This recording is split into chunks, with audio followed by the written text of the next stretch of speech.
오늘은 국제 유가 그리고 미중 무역 분쟁 그리고 미국의 연준 금리 정책 관련해서 간단하게 좀 제가 생각하는 그 예상 시나리오를 좀 짚고 갈게요. 그 뭐 다음 주 증시는 사실 별게 없을 겁니다. 그냥 이번 주에 이어지는 그 아젠다들이 계속 이어질 것으로 좀 보여지고요. 어, 큰 그림은 그렇게 보시면 되겠습니다. 일단 국제 유가 이야기를 좀 해볼게요. 이렇게 보시면 예, 국제유가가 이제 그 안정적인 상승 추세를 이렇게 보이다가 이제 훅 하고 빠졌죠. 그죠? 예, 요 사실을 이제 알 수가 있고요. 지난주에도 역시 빠졌습니다. 사실 사우디가 감산 리딩을 시도를 했거든요. 그런데 이제 러시아 측에서는 좀 생각이 다른 것 같고요. 예, 미국은 여전히 좀 비웃고 있습니다. 그래서 국제 유가 반등 분위기가 아직은 요원한 것으로 감지가 되고 있고요. 참고로 16년 2월 이후에 이제 오펙의 리더 사우디 그리고 논 오펙의 리더 러시아 해서 그 감산을 계속 그 리딩을 하면서 국제 유가가 지속 우상향했지 않습니까? 좀 전에 그 차트처럼. 그런데 미국의 원유 채굴 기수가 지난주 885개로 2015년 3월 이후로 최대치를 기록했습니다. 이 말이 무슨 이야기냐면 무슨 이야기냐 하면 요 위에 그 이 합의 주체 외에 아주 덩치가 큰 산유국이 하나 있죠. 네, 그렇습니다. 미국입니다. 요 미국이 최대 산유국으로 등장한 것뿐만이 아니라 저들이 이제 그 감산한 부분에 대해서 이 미국이 계속 그 양을 늘리면서 이제 저 감산에 대한 공조 열매를 이제 그 거의 혼자 섭취 중이었다라고 보셔도 과언이 아닙니다. 물론 다른 친구들도 이제 그 가격이 안정되면서 좀 나아졌지만 오히려 MS 비중 확대가 있던 부분에 대해서는 미국의 열매 독식이지 않았나 해도 과언이 아닐 정도로 보였기 때문에 이제 사우디와 러시아는 이러한 현실에 이제 당혹감과 불편함을 좀 표출을 하고 있죠.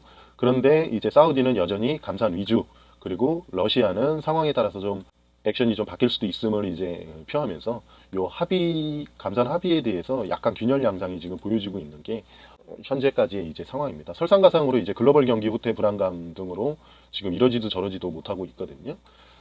만약에 이 균열이 이제 완전히 깨지게 되면 국제유가는 폭락할 수도 있습니다. 그런 가능성에 대해서 좀 참고를 하셨으면 좋겠고요. 그런데 지금 이러지도 저러지도 못하고 있으면서도 우리가 좀 생각을 해야 될 부분은 저 균열이 완전히 깨지는 거는 이제 다 같이 또 산유국들이 힘든 시기로 들어가는 거기 때문에 그렇게 하기도 또 쉽지 않을 겁니다. 그래서 제가 보는 예상 가능한 시나리오는요. 제가 보는 이 국제유가 관련 가장 그래도 합리적으로 예상 가능한 시나리오는 시나리오입니다. 이렇게 된다는 게 아니고 하지만 여기에 이제 좀 더 저는 이제 이 무게를 두고 바라보고 있다라고 보시면 되겠습니다. 수요 공급 법칙에 따라 미국발 생산량 증대도 결국은 매우 오래 지속되기는 어려운 형국입니다. 왜냐하면 벌써 국제유가가 하락을 해서 56불 WTI 기준으로 이 정도 수준까지 내려오지 않았습니까? 자료를 제가 지금 요번에는 못 찾았는데 이제 전에 이제 봤던 거를 좀 감안을 하면 약 45에서 60불 정도로 이제 미국 기업들의 이제 석유 개발 원가가 그 정도 수준에 이제 분포돼 있다고 하거든요. 그렇기 때문에 이제 어느 정도 이제 추가 조정 가능성이 있다는 것을 열어는 두되 자연 발생적으로 이제 반등의 여지가 생길 것이다라고 보셔도 되겠습니다. 그 말은 뉴스 한번 볼게요. 이 뉴스를 이렇게 늘 이렇게 보시면 이게 2018년 6월 달에 나온 겁니다. 신문 볼 때 그 이렇게 좀 보셔야 되는데 뭐 6월 달 뭐 이때쯤이겠죠. 그죠? 예, 이렇게 보셔야 되는 게 6월 4일이네요. 머니투데이 기사입니다. 유가 100달러 경고 등 기름값과 한국 경제 뭐 해서 유가 100불 시대 또 온다. 가마솥의 공포. 쉐일 브레이커의 약화. 지금 와서 보면 어떻습니까? 쉐일 브레이커가 약화가 되었다는 말은 이제 맞지 않는 말임이 5개월 지난 현재 시점에서는 그 우리가 알 수 있다라고 좀 보시면 되겠습니다. 그래서 신문이나 이런 거를 볼 때 가장 중요한 내용이 뭔가를 우리가 찾을 줄 알아야 됩니다. 요 셰일 브레이크 관련된 거는 이제 뭐가 틀렸는지를 이제 와서 이제 알아보면 추후에 어떤 신문 기사나 이런 것들이 나올 때 우리가 어떻게 바라봐야 되는지를 알 수 있는 그런 좋은 어떻게 보면 좋은 기사라고도 볼 수 있습니다. 틀렸지만 뭐 또 틀린 것도 아닙니다. 뭐 왜냐하면은 여러 가지를 이제 그 가능성을 이제 나열한 것이기 때문에 어쨌든 그렇고요. 그래서 여기 밑에 이렇게 보면 뭐 중동 정세 불안하다, 이란 핵개발 이런 다뭐 그냥 있을 수 있는 얘기입니다. 중요한 거는 이걸로 좀 보시면 돼요. 미국의 원유 수출량 추이가 어떻습니까 지금? 2016년 2월 달부터 이제 국제유가가 이제 상승을 했죠. 그 사이에 무려 33%가 증가를 했죠. 그죠? 그 전에 있던 어떤 그 증가량보다도 훨씬 더 크게 증가했다라는 걸 좀 볼 수가 있습니다. 올해 들어서는 더욱 높아졌겠죠.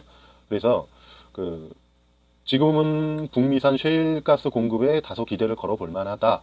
에너지 패권의 재편으로 미국이 $70 이상의 고유가를 즐긴다지만 셰일오일 업계의 채굴법 개선으로 채산성이 올라가면서 시장에 중동이의 경쟁자가 생겼다는 게 자정작용을 할 수 있을 것으로 기대가 된다. 요겁니다, 바로. 이게 핵심입니다. 예. 그래서 무엇보다 셰일가스 생산이 빠르게 늘어나고 있다라고 말을 했다고 하지 않습니까? 이게 굉장히 중요한 영향인데요.